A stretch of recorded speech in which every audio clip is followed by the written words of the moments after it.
Isang batang unggoy ang gustong maging katulad ng bayani na si Monkey King, ay pumunta sa New York para iligtas ang kanyang kaibigan.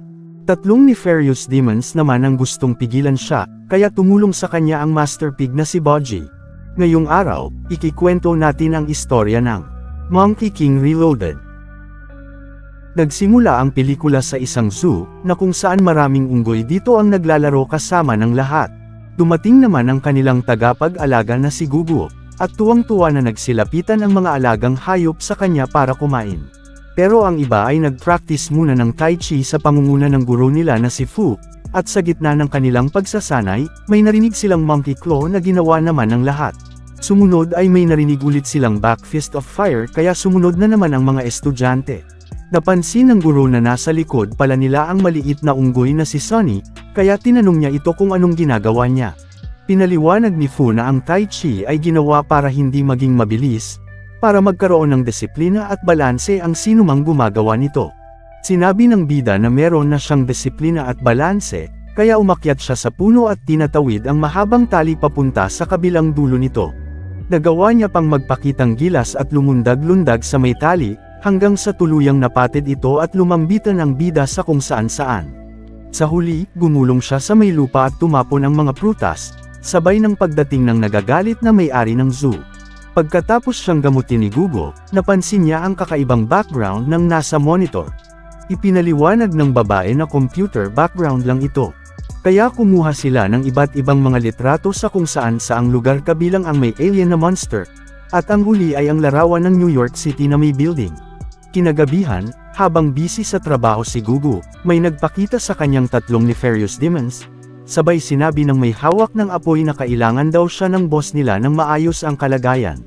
Pagsapit ng agahan, hinihintay ng mga unggoy ang pagkain nila pero ibang tao ang nagpakita para bigyan sila ng mga prutas. Nagalit si Sonny na si Gugu lamang dapat ang gumagawa nito at nagtaka kung bakit wala ngayon yung kaibigan niya. Nagpunta siya agad sa may opisina pero wala rin doon yung babae, pero nagtaka kung bakit makalat sa lugar. Aksidente naman niyang nabuksan ang computer at tinignan muli ang mga litrato nila. Sa huli ay nagulat siya nang makita yung masasamang loob kasama ni Gugu. Nalaman niya na dinakip ang kaibigan niya kaya nag-isip siya ng mabuti kung saan kaya siya dinala ng mga yon. Dahil sa baseball cap ng New York, alam niya na kung saan siya pupunta. Nagpanggap siya bilang manika at nung habang dinadala na siya, sumakay ang bida sa ibabaw ng bus para makapunta ng syudad. Pagkapunta niya ng New York, nakita niya sa malayo si Gugu na naglalakad pero nung lapitan niya iyon, isa pala itong lalaki. May sumigaw din na babae nang makita siya at nagsanhi ng kaguluhan sa lugar. May pulis naman na si Officer Monk, ang tumawag ng kanyang atensyon at hinahabol na ngayon si Sonny. Habang tumatakas ay kumuha siya ng hotdog mula sa lalaki at nagpatuloy ang kanilang habulan sa gitna ng traffic. Ilang sandali, nagtago siya sa loob ng isang shrine at sa loob nito ay may estatwa ni Buddha. May lumabas naman na isang baboy at ipinakilala ang sarili bilang si Master Bodgy, sabay nagmakaawa ang unggoy sa kanya dahil may paparating na pulis sa may pintuan. Pumasok ito sa loob pero wala siyang nakitang tao kundi isang baboy lang, kaya naisip na lang niyang maghanap sa ibang lugar. Pagkatapos niyang umalis, nagpasalamat ang bida kay Bodgy at humingi rin siya ng tulong mula dito. Ibinigay niya ang naiwang baseball cap at sinuri naman yun ng master, kaya napagtanto niya na ang amoy nito ay mula sa mga minion ng Demon King. Ipinaliwanag niya na ang demon na ito ay sinasabing ikinulong daw sa ilalim ng New York City, at kapag nakuha nito ang Sacred Scroll ay magbibigay daw sa kanya ng walang hanggang kapangyarihan. Dito rin nalaman ni Sonny na ang baboy pala ay si Bodgy na naging kasama ni Monkey King sa istorya ng Journey of the West, at namangha sa kanya ng sobra ang bida. Pagkatapos ay sinabi niya na may isang babae daw na nangangailangan ng tulong niya, kaya pumayag na si Bodgy na samahan nito pagsapit daw ng gabi. Sakay na ngayon ng isang motor, ipinaliwanag ng baboy sa pagdrawing na kailangan daw nilang mahanap muna ang 3 putol na sungay, para maituro sa kanila kung nasaan ang lungga ng Demon King. Sabi sa libro na ang unang sungay daw ay nakatago sa kastilyo ng Central Park. Pinigyan din si Sonny ng isang balahibo at ipinaliwanag na ito ay galing pa sa Spider Monkey, kunin niya daw ito at itago lagi sa kanya. Lumiwanag ito sa braso niya pero di nila alam ay minamatsyagan pala sila ng isang gargoyle sa taas ng gusali. Isang dambuhalang Demon King ang gustong malaman ang nakasulat sa Sacred Scroll pero sinasabi ni Gugu na hindi daw niya alam na basahin ang mga nakasulat na letra. Dumating yung kaninang alagad at ibinalita ang tungkol sa isang unggoy na gustong pigilan daw ang Demon King, kaya inutusan niya si Wind Demon para iligpit ang mga nasabing kaaway. Naging tornado ito at umalis agad para gawin ang misyon. Nakarating ang dalawa sa Belvedere Castle, para hanapin nila ang putol na sungay. Napansin din ni Budgie na may kakaiba sa puno ng wisteria. At nung saliksikin nito ni Sonny sa pag-akyat ng puno, may nakita siyang lumiliwanag na bagay at sinabi ng baboy na iyan ang unang piraso ng puzzle. Bigla namang humahangin ng malakas, sabay nagpakita sa kanilang dalawa ang tornado na si Wind Demon. Unang inatake niya agad si Sonny at ang sumunod ay si Master Budgie, na ngayon ay natatangay na papaloob sa malakas na tornado.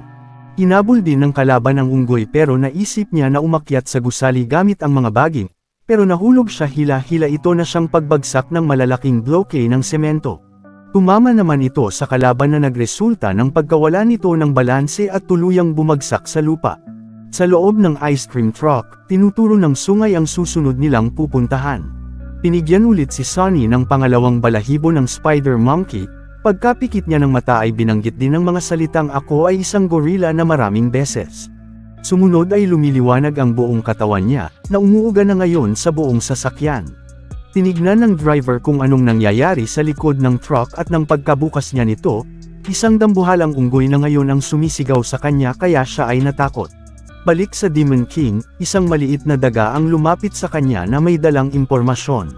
Pinakita din nito ang kanyang cellphone na may litrato ni Sonny, ganun din ang susunod nilang pupuntahan na Chrysler Building. Kaya ngayon naman, ay inutusan niya si Storm Demon at nagagalak nitong sundin ang utos para iligpit sila. Sa pinakatuktok ng gusali, tumambad sa kanila ang magandang tanawin ng New York City, at ang sungay na ngayon ay tumuturo sa itaas ng tore. Tumakbo agad doon si Sonny at umakyat ng pader, pero nagbago bigla ang panahon kasabay nang may umatake sa kanya ng kidlat. Nagpakita sa kanila si Storm Demon at patuloy na tinira ng kidlat nito ang bida. Hinabol siya ng kalaban hanggang sa kabilang gilid ng gusali at sa huling pagtir sa kanya muli ng kaaway, lumabas sa usok ang isang malaking kamay dahil sa nagbago na ngayon si Sonny ng anyo. Tinira siya ng kalaban pero nasalag niya lang iyon at kahit na ilang pag-atake sa kanya ni Storm Demon ay hindi na tinatablan ang bida. Umakyat si Sonny sa pinakatuktok ng tore, at muntikan pang matamaan ng kidlat si Budgie pero nailagan niya iyon. Habang lumilipad sa ere ang kalaban, ipinakita na nito ang kanyang ultimate move at tinira ng malakas na kuryente ang gorilla, pero lumundag sa kanya ang bida.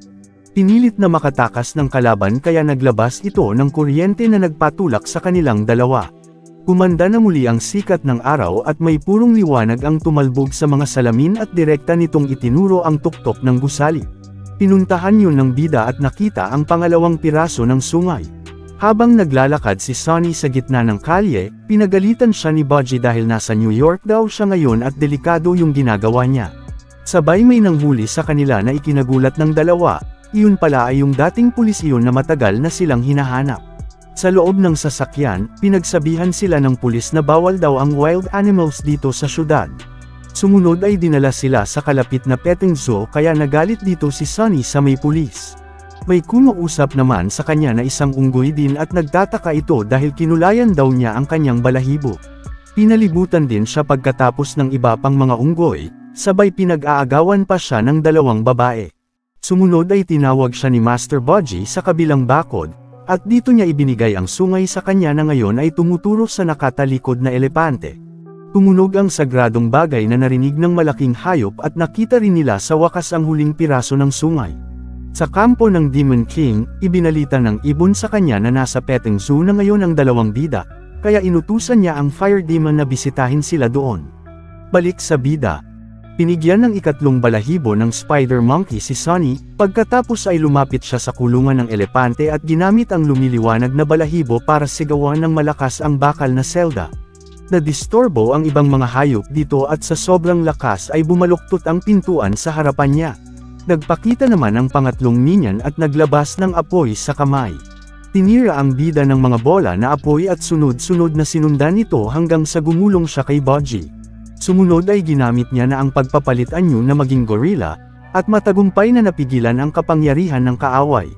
Sinubukan niya itong sundan ng atake pero naitulak siya nito papalayo, na nagbalik sa kanya sa dati nitong itsura.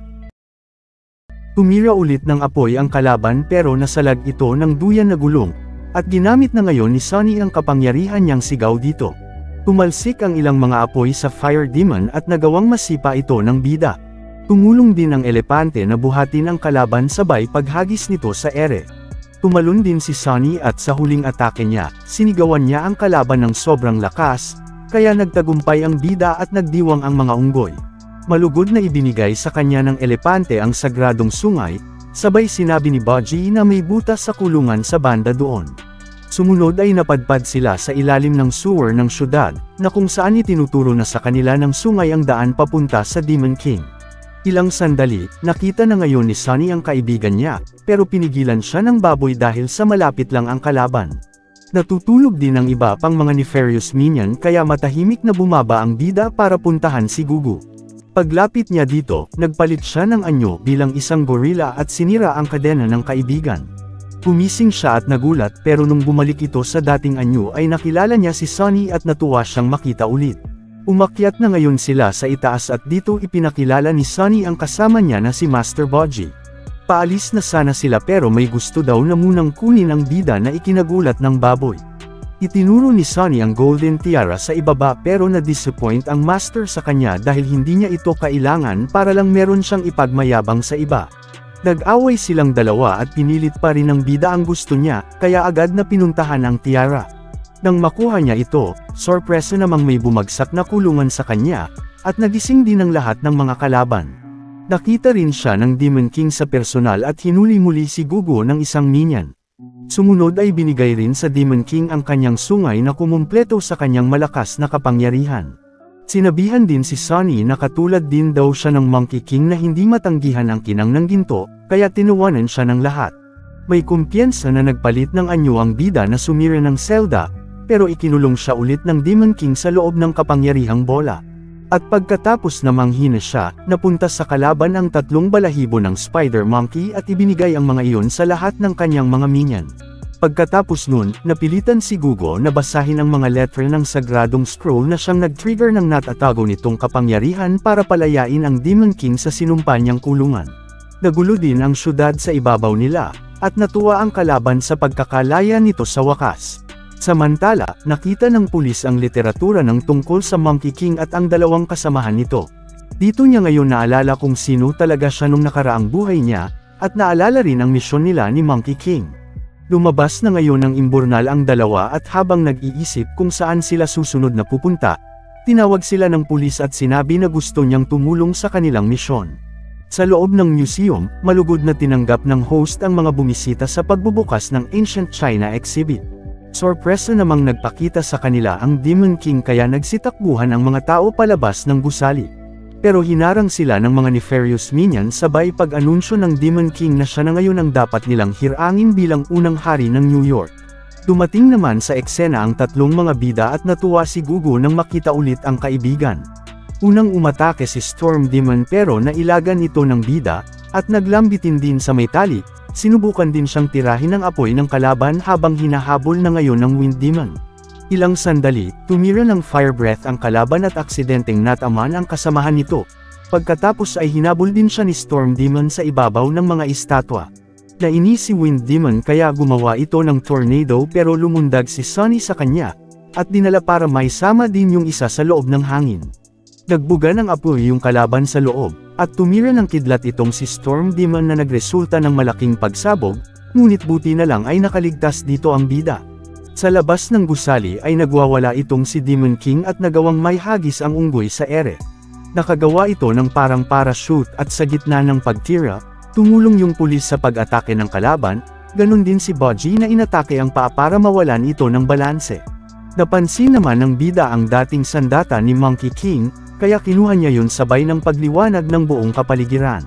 Gamit na ngayon ang stick, inatake niya ang Demon King pero gumanti ang kalaban hanggang sa tapakan siya nito ng malaking paa. Nakatungkod pala ang stick sa ilalim, sabay pinahaba niya ito na umabot sa itaas ng ere, kasunod ng pagpukpok niya sa ulo ng Demon King. Tumira ulit ng energy ball ang kalaban pero matagumpay na naihagis lang iyon ni Sunny papalayo. Sumunod ay naghagis ng mga sasakyan ito at gamit ang pambihirang sigaw ng bida, ay nakalusot siya sa nakaharang na bus.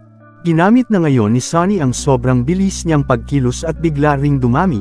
Pagkatapos ay sabay-sabay na mga itong inatake si Demon King ng pambihirang bilis din. Sa huli lumundag siya sa ere at sa pagbagsak nito. Tinawag niya ang lakas ng Spider Monkey sa pagpukpok ng ulo ni Demon King, na tuluyang sumira muli ng sungay nito at pagbagsak sa lupa na naghudyat ng kanyang pagkatalo. Lumiwanag si Sunny at ikinulong muli ang hari ng kasamaan, ganun din ang mga nefarious demon sa ilalim ng lupa.